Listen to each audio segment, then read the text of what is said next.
Hello lovers, in this video the brilliant Doc Web was going to take you through vaccines and immunity for your A-level biology.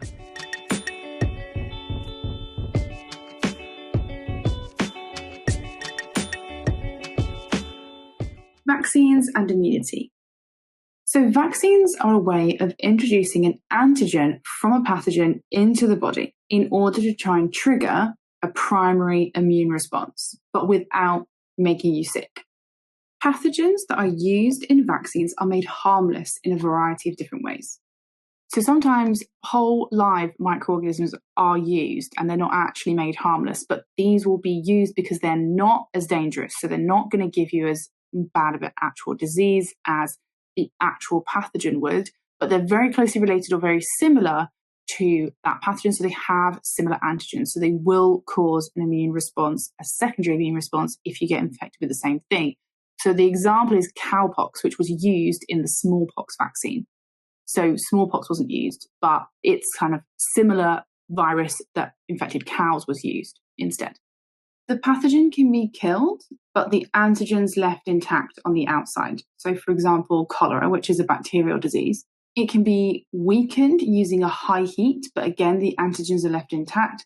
This is done, for example, with the polio vaccine. Just the antigens can be removed from the pathogen, and that's all that's injected. So you're not actually injecting the pathogen at all itself. And this is done with hepatitis B vaccines. We can use inactivated toxins. So we said that toxins can also trigger an immune response because they're obviously foreign molecules, often proteins. So you can take these that have been made inactive and just inject those. So you're not injecting the pathogen that can actually make the toxins, and you're just injecting the toxins that have been inactivated. So they're not going to actually cause an illness. But this is done, for example, in the tetanus vaccine.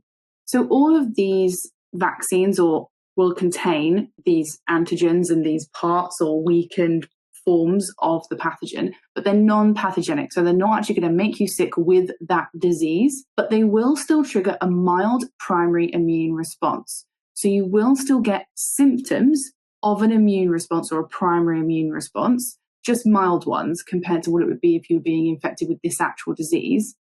So you can get swelling, especially around the injection area. You can get a mild fever, so you can have a slightly higher temperature than normal, and that can also bring on like slight aches and pains and maybe some shivers. You can have cold-like symptoms, so runny nose, bit of a sore throat and coughing, all of that. So all of this is how sometimes people think, oh, I've had a vaccine and now I feel ill. Why would I want to do that? You're not actually feeling ill with the disease that you've been injected with in order to give you this primary immune response. It's just your immune response reaction. So all of these are normal reactions to an invasion of the body by some kind of foreign molecule. Vaccines provide immunity in the body, or they make you immune to the disease or pathogen that you are being injected with, because they trigger a primary immune response. And that will lead to you producing memory cells. And we've talked about memory cells, which means that you understand that if you get reinfected with exactly the same pathogen with exactly the same antigens, they're going to produce those complementary antibodies again, and they'll produce them much faster and much larger amount of them to kind of flood your system with it so that they will attack and destroy or prevent the pathogen from making you sick at all. So you shouldn't feel any symptoms, and it will get rid of the pathogen in your body before it has had a chance to actually make you ill. You can have multiple doses or boosters, which we often call them, and this can be used to try and increase the number of antibodies and memory cells in your system. So you can have an initial dose, which will cause a primary response. And if it is good for you to maybe have a second dose or a booster dose, which will cause that secondary immune response, but with the vaccine, that can be done just to increase the number of antibodies and memory cells circulating in the blood. This is normally done if we're in something like a pandemic or an epidemic, where if you're a vulnerable person, your immune system maybe isn't super strong, or it would be good for you to have that constant long-term supply of antibodies and memory cells in your blood to protect you from a virus that's currently circulating in the population. As well as having multiple doses, vaccines can also contain mixtures of antigens from different strains. So we talked about that idea of antigenic variation. So if we know that circulating in the population could be various strains of the same virus, we can mix those antigens, the different antigens in together into the same vaccine to give your body the best chance of making antibodies against all of those different strains. And that stops that pathogen from being able to evade your immune system just by changing its antigens. This is why we have a new flu vaccine every autumn, because in the time since the last flu vaccine, the influenza virus has mutated and antigenic variability has happened, and we have new strains that are going to be coming out more prevalent in that winter. So we have a new flu vaccine every year that's developed with a mixture of new antigens from testing the most up-to-date populations that we've got. They can also contain a mixture of antigens from different pathogens. So there are some mixed vaccines, for example, the MMR jab, which contains antigens for measles, mumps, and rubella, which are 3 different types of pathogens. The reason to do this is to reduce the number of the actual physical number of jabs that you need, especially in children when we tend to give them a lot of various different jabs when they are young. And so it just reduces the stress, the pain, and the effort of having to go through and have all of those separately. We've managed to combine them, and that just reduces the number of visits you need to make to the GP, especially when you're a child. Herd immunity. This is a concept which explains how unvaccinated or vulnerable individuals, so some of those people on that list that we talked about, and how those people in a population can be protected from a pathogen due to a large proportion of the rest of the population being vaccinated and therefore being immune. Now, there is a certain threshold level of the number or percentage of the population that would need to be vaccinated for this to really work. And normally that's around 95% or more. There's actually a list where you can look up a disease or a pathogen and kind of what percentage is that is extrapolated from that and what percentage you would need for us to have true herd immunity. So in the first diagram, you can see we have an unvaccinated population. That's all of the blue people. And then there's one red infected person there. If we then let this infection play out and spread through the population, you can see it spreads very quickly, rapidly, and it's spreading to all individuals because no one is vaccinated and therefore no one is immune. In the second diagram, again, we've got lots of blue unvaccinated people. We have a couple of red infected people. And then we have some green vaccinated individuals who will be immune. But if you look at the spread still occurs and goes quite rapidly to pretty much all of the unvaccinated people because there's a low proportion or below the threshold percentage of people in the population who are vaccinated. In my final diagram, though, you can see we have a much higher percentage of vaccinated people and immune people.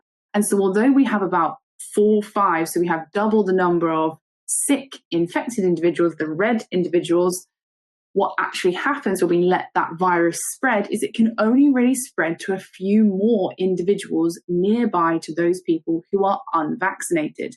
So that means the majority of those unvaccinated people in that population are protected and they don't actually get the virus. This is because if there's enough immune people in the population and they're immune because they've been vaccinated, then there's fewer pathways for the virus or the pathogen, whatever it is, to spread from one individual to another.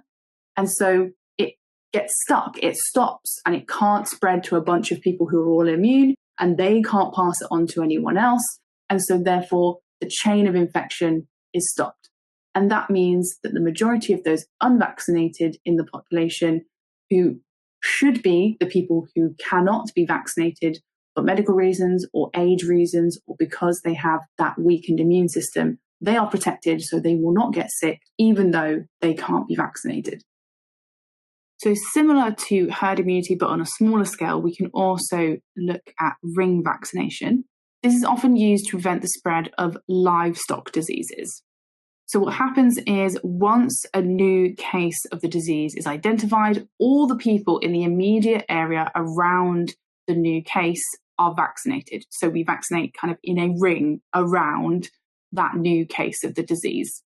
When we say the immediate area, this could be a few houses around, or it could be the whole village or the whole town where this disease is identified. Controlling epidemics is something that vaccination is really, really important for, and that includes things like ring vaccinating and herd immunity. So an epidemic is the rapid spread of a disease through a large number or proportion of the population. And this often tends to happen when there is a new pathogen or a new disease that people haven't been vaccinated against before. So it's a new strain of something similar, or it's something that we've not seen before and completely come out of the blue, but people won't be immune to it.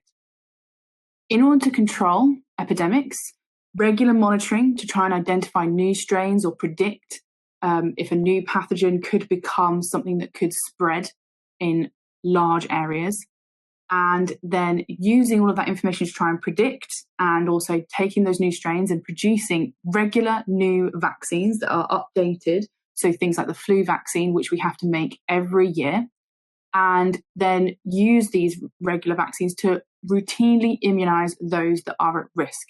So children over 65s and anyone who has a medical condition which makes them particularly vulnerable. And so if we do that regularly, and this is a really good example, is obviously the flu vaccine. So every year there is a new flu vaccine. We've now made it easy to give to children through a nose spray, so it can be done easily and rolled out in schools.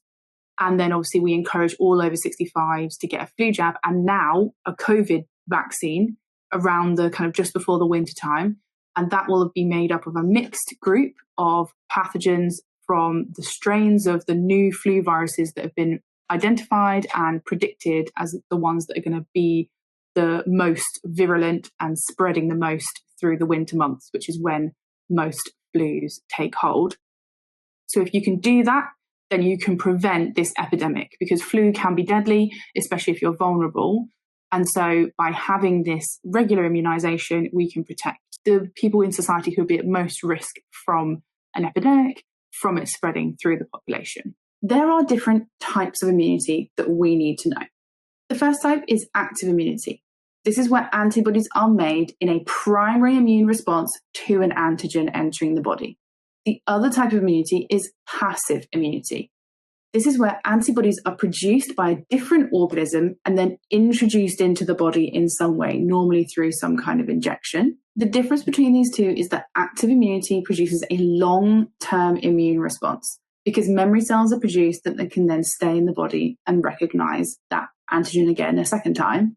The passive immunity is actually short-term, because no memory cells are being made, so your body will not remember that pathogen and do anything about it. And those antibodies are short-lived because they will be broken down and removed from the body quite quickly. Within active immunity, there's two types. Natural active immunity is when you become sick with a disease, and you have been infected with a pathogen, and then you go through your normal primary immune response, and therefore you become immune after that. Artificial active immunity is when you become immune after being injected with a pathogen in a vaccine. This is because it contains the antigen, and then you go through your primary immune response again, and you make antibodies against that antigen. There is also natural and artificial passive immunity. In natural passive immunity, a baby receives antibodies made by its mother through breast milk and through blood transfer at the placenta. These antibodies are only present for a short while into the child's life, and they break down after a few months. Artificial passive immunity comes from when you are given the antibodies to a pathogen or a toxin that have been made by another person. Normally they could be injected, or you can get it through a blood transfusion. So the person with the antibodies, because they have had the infection or they have gone through some form of active immunity, they will have those antibodies in their blood. If they donate blood and then you get given that blood, then you will then have the antibodies also circulating in your blood, which can help to fight off the pathogen. But again, those antibodies are short-lived and they will break down after a short time, and you have no memory cells or anything because you didn't go through a primary immune response to get those antibodies and make them yourselves. Ouch!